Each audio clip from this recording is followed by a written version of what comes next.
olwaleero nasse kulaba Yesu ompe ekyo kyenjayanira zamaya zanderererere imanange ndi olwaleero nasse kulaba taata ompe ekyo kyenjayanira masi yenderererere taata wange ompe nange Yesu wange ompe ekyo mugambe ompe nange Yesu wange ompe ekyo. Pastor Denzi Matovu Kisache bw'atyo Omukama Katonda oyo yatonda eggulu n'ensi bw'amujjuludde mu bulamu bw'ensi eno. Amawulire gano tugafunye ku makya g'olunaku olwaleero era nga kitegeezebwa nti yafudde ekiro ekikeseza olunaku olwaleero. Omwami ono abadde muweereza w'amaanyi nno wali ku kanisa eya Pastor Buyongo. Pastor Buyongo mwenna mumumanyi era nga mumwagala nnyo. Tujjukire nti Pastor Buyongo yatwala ekkanisa ya Fogim era nga nono Pastor Dennis eyo gy'abadde aweereza. Abadde muweereza w'amaanyi nga tayisibwamu maaso era nga y'omu ku baweereza oba ku bapasita nate Pastor Buyongo gw'abadde asinga okuba nga yeenyumiriza. Olunaku lwaleero bw'atyo bw'atuvudde ku maaso.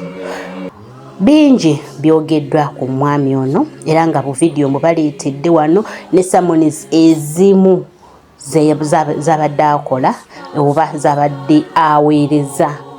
mu chaachi eyo nzibaleetedde era nga ngenda kuba nzibateerawo muwulirize kubako obulungi nate bw'abadde agabanako n'abantu. Ebisinga ku ebyo ebikwata ku kyamuse ebikwata ku nziika ye n'ebiringa ebyo byonna tugenda kuba tubibaleetera era tugenda kuba tubibatuusaako mu bulamba bwabyo. Omukama Katonda abankumire abangumize bonna ab'echaachi eyo n'abaweereza bonna okuva emutundwe atlage wanga tujukire ndi kanisa zino ziri connected ekituuka eri kiba kikwata ne ku bano. So ba family tongera okubasaasira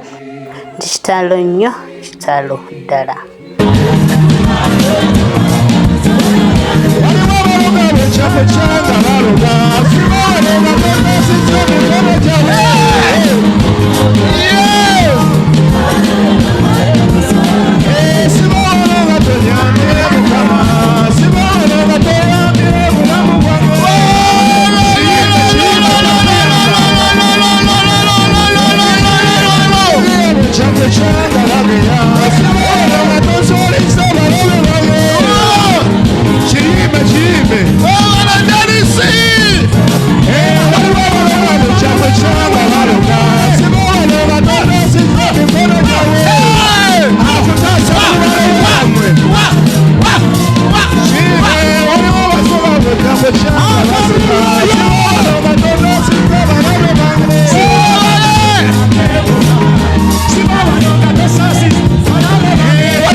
Basinga oli wano eggulu lyakugamba dda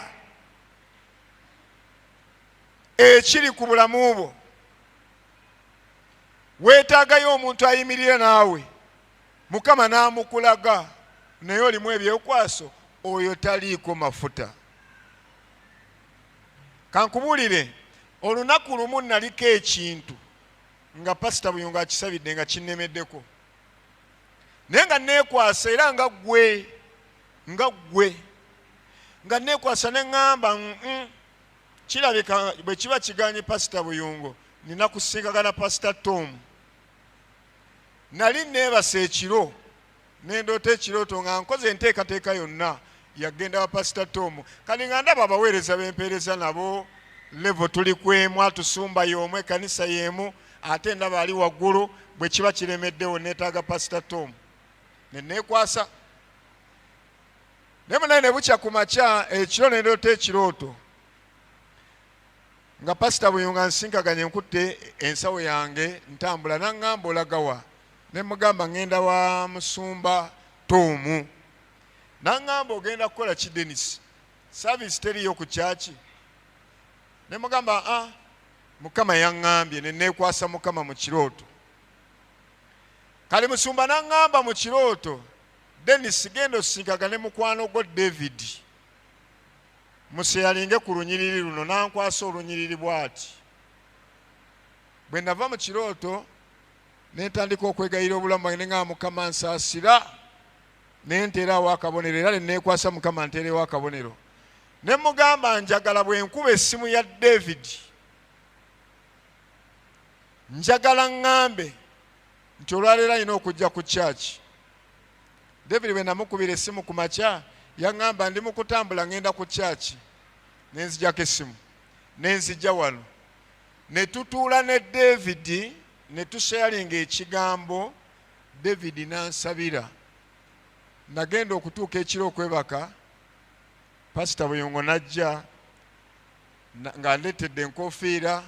andeetedde engoye yali suuti nga ya white naŋŋamba jjamu ebigoye ebyo yambale ebintu bino nenyambala nantikkira engule naye Sara yavaawa yava mu David abamu olemeddwa okusumululwa ng'omuweereza wa Mukama lwaki olina ebyekwaso ebiguredinga abaweereza ba Mukama ebipima amafuta ojja kulwawo mwoyo gw'ebyekwaso agambye mwaludde okwetooloolera mu kifo ekimu oyina we weetooloolera lwa nsonga oyina bye weekwasa bw'ali ku online church si nsonga olabanga ali ewala ennyo naye mpulira Katonda aggalawo fayiro oba fayiro ng'ebaddeko saddaaka soma Abakolosaayi malirize nayo 2:14 simanyi fayiro ebadde ku bulamu bwo oba eriko omusaayi ogwayiika Katonda aggalawo fayiro akawungeezi ka leero fayiro ey'ekikolimo ekibadde kitawaanya obulamu bwo nga Kawuula yalemerawo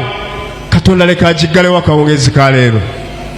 Abakolosaayi 2:14 Abakolosaayi Sula 2 olunyiriri olw'14 n'okusangula endagaano eyawandiikibwa mu mateeka eyatwolekera eyali omulabe waffe nayo nagiggyamu wakati mu kkubo bwe yagikomerera ku musaalaba n'aguvaako n'agamba nti nno kiwedde waliwo ekiggwa olwaleero waliwo ekikoma olwaleero simanyi oba ndagaano ki gye bakulagaanyisa oba gwe wagyeraga